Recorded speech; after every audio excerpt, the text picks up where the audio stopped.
good people, jumpa lagi dengan kakak di Nirwanti Karina Channel. Makasih ya kamu udah pilih video ini untuk belajar struktur dan fungsi tumbuhan IPA SMP kelas 8. Di bagian 1 ini kita mau khusus membahas tentang struktur morfologi tumbuhan. Nah, nanti akan kita bahas mengenai bagian-bagian utama dari tumbuhan. Kita mulai yuk, apa sih struktur morfologi tumbuhan itu? Struktur morfologi tumbuhan tingkat tinggi secara umum terdiri atas akar, batang, daun, dan bunga. Struktur morfologi tumbuhan angiosperme berkaitan dengan kondisi lingkungan tempat hidupnya. Di saat yang bersamaan, tumbuhan harus mengambil sumber daya dari tanah dan udara, air dan mineral dari tanah, sedangkan udara adalah tempat tersedianya CO2 dan sinar matahari yang tidak dapat menembus tanah. Oleh karena itu, tumbuhan memiliki sistem akar yang berada di bawah permukaan tanah dan sistem tunas yang ada di atas permukaan tanah. Setiap sistem saling membutuhkan satu sama lain. Organ-organ yang membentuk tubuh tumbuhan angiosperme terdiri atas akar, batang, daun, dan bunga. Setiap bagian tumbuhan tersebut memiliki struktur dan fungsi yang berbeda-beda.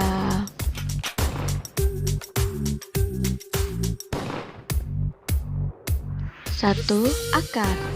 Fungsi akar diantaranya 1. Untuk menambatkan tumbuhan ke tanah. 2. Menyerap dan menghantarkan air dan mineral. 3. Menyimpan makanan. Struktur akar tunggang memungkinkan akar dapat mengambil molekul-molekul air yang berada jauh di bawah tanah. Selain itu, banyak akar tunggang yang merupakan modifikasi bentuk untuk menyimpan cadangan makanan, seperti pada wortel. Akar serabut berpengaruh pada kemampuan tumbuhan untuk menyerap banyak air dan mineral serta sebagai tambatan tumbuhan yang kuat ke dalam tanah. Biasanya pada akar terdapat struktur rambut-rambut akar yang berfungsi memperluas permukaan penyerapan air dan mineral.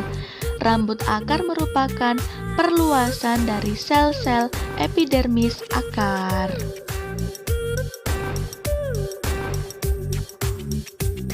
Tudung akar merupakan bagian ujung akar yang tersusun oleh sel-sel yang tidak aktif membelah. Tudung akar berfungsi untuk melindungi ujung akar, terutama sel-sel meristem akar. Meristem akar merupakan jaringan yang tersusun dari sel-sel yang aktif membelah untuk menambah ukuran panjang akar. Meristem terletak di sebelah dalam tudung akar. Epidermis merupakan lapisan paling luar yang tersusun oleh satu atau dua lapis sel yang sama dan masih dapat membelah. Fungsinya melindungi bagian atau lapisan dalam. Epidermis ada yang membentuk rambut-rambut akar.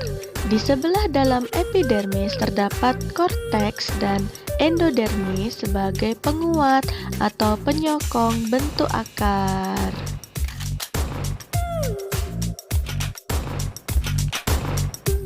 Jaringan penyokong dan pengangkut atau xilem dan floem dibatasi oleh perisikal. Xilem atau pembuluh kayu berfungsi mengangkut air dan mineral dari dalam tanah ke daun untuk fotosintesis. Floem atau pembuluh tapis berfungsi mengangkut hasil fotosintesis ke bagian tubuh tumbuhan. 2. Batang. Secara morfologis, batang terdiri atas 1. Buku, yaitu tempat melekatnya daun. 2. Ruas, bagian di antara dua buku. 3. Tunas aksiler atau lateral yang berpotensi membentuk tunas cabang. 4. Tunas terminal atau apikal, bagian yang aktif tumbuh dan berkembang membuat batang menjadi lebih tinggi. Fungsi transportasi zat mampu dilakukan batang karena adanya struktur jaringan-jaringan pembuluh, yaitu pembuluh kayu atau xilem dan pembuluh tapis atau floem. Secara anatomis, xilem tersusun oleh sel-sel panjang berupa trakait dan unsur pembuluh. Jaringan pembuluh xilem dan floem sama-sama terdapat pada tumbuhan monokotil dan dikotil. Tumbuhan monokotil dan dikotil memiliki tipe pembuluh batang berbeda. Perbedaan itu terdapat pada susunan jaringan-jaringan pembuluhnya. Susunan jaringan pembuluh pada monokotil tersebar secara kompleks, sedangkan pada dikotil tersusun rapi berbentuk lingkaran.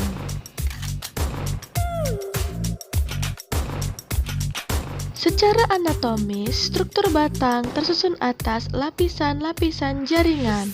Lapisan paling luar adalah epidermis sebagai jaringan pelindung dan di bawahnya terdapat korteks sebagai jaringan penyokong. Korteks hanya ditemukan pada tumbuhan dikotil. Lapisan terdalam adalah empulur yang tersusun oleh sel-sel dewasa dan kuat sebagai dasar pembentuk batang. 3. Daun.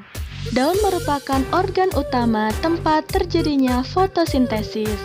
Fotosintesis adalah proses metabolisme pengubahan karbon dioksida dan air menjadi zat gula dan zat lain serta oksigen dengan bantuan energi sinar matahari. Permukaan daun bagian atas dan bawah diselubungi oleh jaringan yang tersusun dari satu atau lebih lapis sel, yaitu epidermis. Fungsinya sebagai lapisan pelindung kerusakan fisik dan organisme patogen. Pada epidermis terdapat kutikula berlapis lilin yang berperan mengurangi penguapan air. Di antara sel-sel epidermis terdapat stomata, yaitu suatu pori atau celah yang diapit oleh sel penjaga. Stomata memungkinkan terjadinya pertukaran gas, khususnya CO2, antara udara di sekitar daun dengan jaringan fotosintesis dalam daun. Stomata juga berfungsi sebagai jalan penguapan air saat proses transpirasi. Biasanya jumlah stomata lebih banyak pada lapisan daun bagian bawah. Antara epidermis atas dan epidermis bawah terdapat jaringan dasar yang disebut mesofil. Kebanyakan mesofil daun tumbuhan dikotil terdiri atas dua bagian, yaitu parenkim palisade di bagian atas dan parenkim spons atau bunga karang di bagian bawah.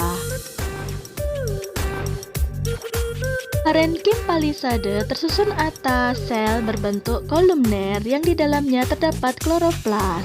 Kloroplas mengandung klorofil yang berfungsi menangkap gelombang cahaya matahari sebagai energi untuk proses fotosintesis. Ini berarti pada jaringan palisade proses fotosintesis berlangsung. Parenkim spons merupakan suatu ruangan berbentuk labirin udara. Labirin ini dapat dilalui karbon dioksida dan oksigen yang bersirkulasi dari epidermis atau stomata sampai palisade. Daun juga memiliki jaringan pembuluh angkut yang bersambungan dengan xilem dan floem dari batang. 4. Bunga. Bunga merupakan organ penting bagi tumbuhan, khususnya angiosperme, karena bunga merupakan alat reproduksi yang berperan dalam pewarisan sifat. Fungsi bunga didukung oleh struktur alat reproduksi yang ada pada bunga, yaitu benang sari dan putik. Benang sari merupakan seperangkat alat reproduksi jantan yang terdiri atas bagian tangkai sari, kepala sari, dan serbuk sari.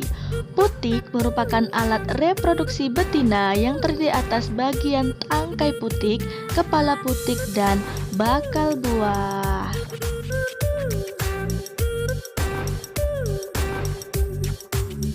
Serbuk sari atau polen merupakan sekumpulan sel-sel kelamin gamet jantan yang akan membuahi gamet betina di bakal buah. Bakal sel gamet jantan akan mengalami pematangan dengan melakukan pembelahan sel membentuk dua sel aktif serbuk sari.